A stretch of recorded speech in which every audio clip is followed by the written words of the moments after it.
What's up, dudes? Lady Universe here, New Majesty, Geeky and Nerdy, and welcome to a new episode. And today I am actually going to be discussing, reviewing, giving my thoughts and own personal opinions on Mortal Kombat Legends Scorpion's Revenge. I have to be honest, and I will be honest. I'm going to give you what I think is good, what I think was bad, and what I think they could have done better on. So, retrospective here. Also, this is going to contain some spoilers for some people, so this probably would not be a good idea to have some people who haven't seen the movie be in this video. Also, this movie is rated R, just letting you know that ahead of time. So, if anybody that is at a young age is thinking, I can watch this movie, I can really take it. No, this is very, very heavily based on gore, and I'm just being very honest with you. This is heavily based on gore, so if you're not comfortable with gore, if you cannot stand the sight of really graphic stuff like the innards being ripped out of a person or something, or a person's face being split open, you're not going to like this movie. But this is one of the best movies I think Warner Brothers had put out in forever, and it really played on what basically the Mortal Kombat universe is all about. So they focused on the most popular character probably from Mortal Kombat, which is Scorpion, and they really focused on Scorpion's backstory. Scorpion was a member of the Shirai Ryu who witnessed his family being murdered and executed by the Lin Kuei and of course Sub-Zero. So I never knew that Hanzo Hisashi, who is Scorpion's real name, that is Scorpion's real name, I never knew that he had a son and a wife. I knew that he had a family, but they never really specified what that was specifically ever. So, and also this is before he became Grandmaster Hisashi in Mortal Kombat 11. Um, but I love how the movie opens because it doesn't open in a very like Mortal Kombat way. Like when it opens, it has a scorpion facing off against an army of ants, and the scorpion is just completing, basically obliterating every single ant it comes across. And his son, Sasashi or something like that. He goes to his father and he said, "Father, the scorpion needs help." And his father said something that's very relevant that later on in the film. He goes, "Huh, no, son. The scorpion always has to have a specific way, a will to live. It needs a will to live." And everybody always says, that the will to live is stronger than anything else in the world. And in this case, it really was, especially later on in the film. But they really do open it in like a very glorific way, especially the way how Scorpion takes down a lot of people. There's a lot of X-rays that's very reminiscent of Mortal Kombat 9 when the X-rays started. Um, there's a lot of like references to Scorpion's old fatalities from Mortal Kombat's past, and I thought that was really, really cool and interesting. I love how they focused on how Hisashi becomes Scorpion. And before you see the opening title, the movie takes 9 minutes to explain everything that's happened to Scorpion in his past. I got to applaud them for that. Because a lot of movies probably would have taken about a minute, probably to 4 minute tops before they got to the opening of the movie. And it's like, no, it really takes its time to really build up on everything, and it's perfect. So it kind of plays out sort of like the original Mortal Kombat and the original Mortal Kombat movie, where you have Liu Kang, Sonya Blade, and Johnny Cage all team up together for the first time under the authority of Lord Raiden, who brings them together to fight in the tournament. There's a lot of movie references in this, and because I'm a nerd of this first movie reference, I have to put it out here. I love that they went with a Enter the Dragon reference. Completely. They went with an Enter the Dragon reference. They sort of had Liu Kang as Bruce Lee. They had basically Johnny Cage as John Saxon. And I guess Sonya would be a little bit of Jim Kelly in a sense, just kind of a little bit. But it was very reminiscent of Enter the Dragon when they get on the boat, when they enter the island, when they meet all the different people that are in the tournament, and then when, the bad guy from Enter the Dragon comes in the picture, Han, they, notice everything around them is different. And then that's when he declares, the tournament be started. So I freaking love that. And the first battle was basically Jax versus Goro, which I loved, and also they pulled a 1995 movie reference where everybody in the entire stadium went Goro, Goro, Goro until he came out. Goro is voiced by one of my favorite voice actors, Kevin Michael Richardson, who actually did a very good job um, as Goro, and as somebody who I love in the voice acting realm, he actually did a pretty good job. Goro doesn't speak; he growls and he laughs, but he does not say a word, anything. And they explain that that's how Jack lost his arms, is that Goro ripped them off, which is kind of bad because if anybody knows anything, Shinnok was the one that took his arms. It was not Goro that ripped off Jax's arm. It was Shinnok who took off his arm. No, Ermac. Ermac was the one that took off his arm, not Shinnok. Ermac was the one that took off his arms, ripped them off completely, and then, threw them away. So there's a lot of like Mortal Kombat references. Johnny Cage makes a Toadie reference, of course. And then when Baraka fights against against Johnny, which isn't a reference towards anything. I guess it's a kind of a Tomb Raider reference in there when Johnny is trying to escape like the building that is collapsing, which reminds me of the 2013 Tomb Raider game. So that was kind of a cool reference that they kind of threw in there. But as also well, the voice actor for Johnny Cage really does him very well, and he acts like how Johnny Cage would act and everything. When Sonya fights against Reptile, who has his Mortal Kombat like Deadly Alliance look, they go for a Predator reference. It is very much a Predator reference from the way how Reptile looks at her in the distance to the mud, and even Sonya making a Predator reference. I'm not gonna say the line of what it is, but it's definitely worth it to watch for the reference, and it was so worth it, in my opinion. So they give Sonya like her one of her fatalities from a reference to a fatality for Mortal Kombat 9. They gave her, I think, her Mortal Kombat 10 fatality, where she takes a chain around a person's throat and then whips her head right off. Again, this is very bloody and very gory, mind you. I love how Scorpion reacts to Liu Kang, Sonya, and Johnny, which is very different than the 1995 movie. Because in the 1995 movie, they put out that Scorpion and Sub-Zero work together, which, as we all know, that's not true eventually when we learn the mythology behind these characters, that they really, really hate each other, you know. Um, so, eventually Quan Chi tells Scorpion, like, hey, I'm the dude that killed your son. I'm the dude that killed your wife. What now? And from that moment on, Scorpion is like, oh, you're dead. Just basically, you're dead. There is a moment that I love in this when he does end up killing Sub-Zero, who is voiced by Steve Bloom. I didn't notice that. Like, I noticed Steve Bloom's voice. I know him as a really good voice actor, but I never picked up that was Steve Bloom. I thought it was like a voice actor from one of the Mortal Kombat games. Maybe Steve Bloom did voice Sub-Zero. I'm not certain.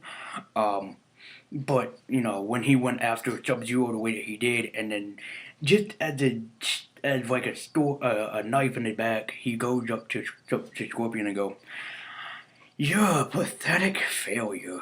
Basically, he looks at him and he goes, you're a failure. I told you to do one thing to get Shinnok's amulet, and you couldn't even do that right. And he's like, you're a failure, just as your son and wife was. And then Scorpion gives him that really, serious look, and he goes, oh, I didn't tell you? Yeah, I killed your son and wife. Bye. And he leaves him for dead, but then Scorpion, comes back. There's a really epic fight scene that happens with Liu Kang fighting Goro, which was a really epic fight scene that did end up happening.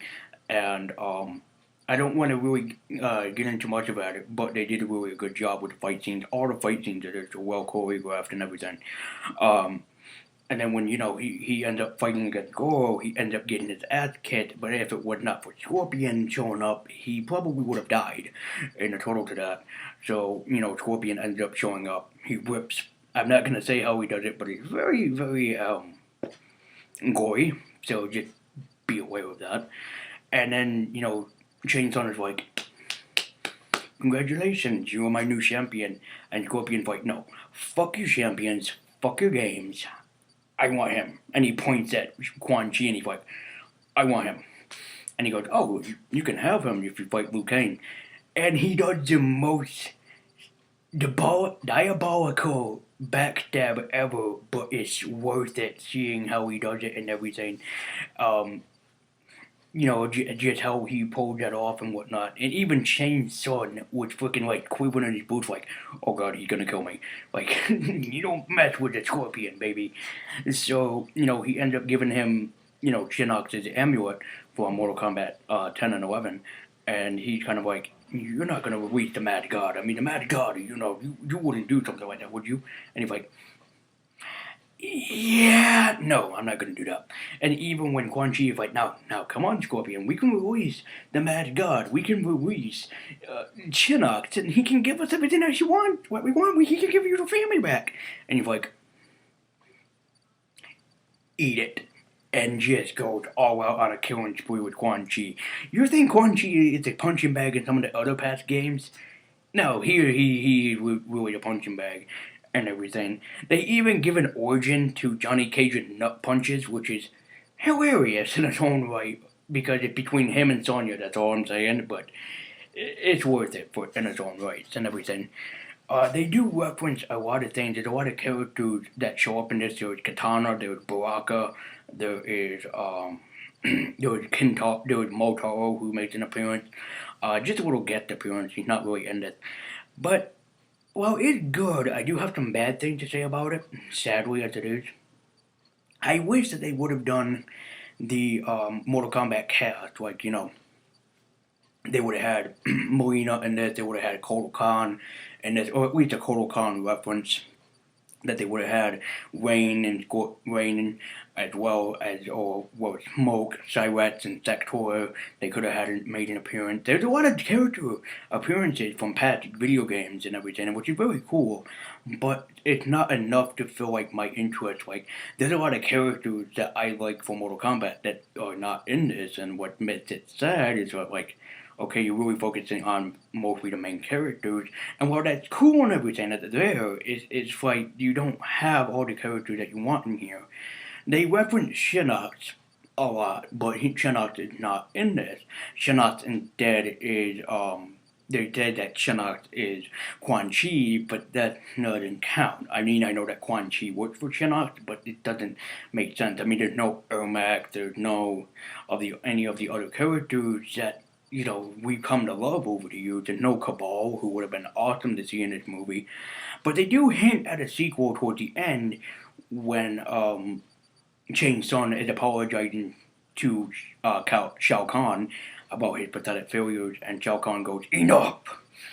We will have them where we want them. Basically declaring, like, there's a second tournament that's going to happen, and we are going to kick ass next time. And there is a thing that's also going to hit at a sequel eventually is that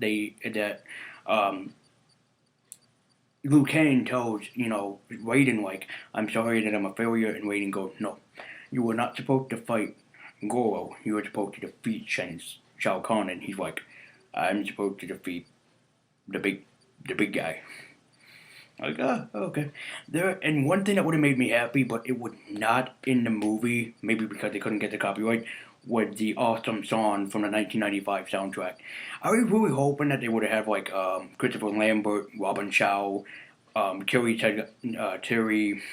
Segata, who was the original actor behind Shang Tsung. I know that he was in the DLC for Mortal Kombat 11, but he's not in the movie, which kind of makes me sad because he's my, one true, Shang Tsung to me. He's the one that I basically grew up with.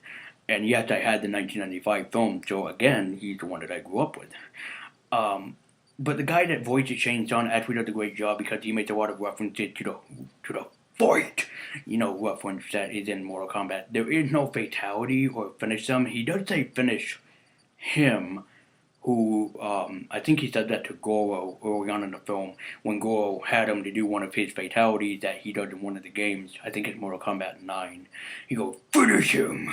And, he whipped off, Jazz's arm, which I'm sad because it was Ermac who whipped off his arms, not Goro, There's a lot of good and unique fight scenes in this, but again, it's not enough to feel my needs and everything.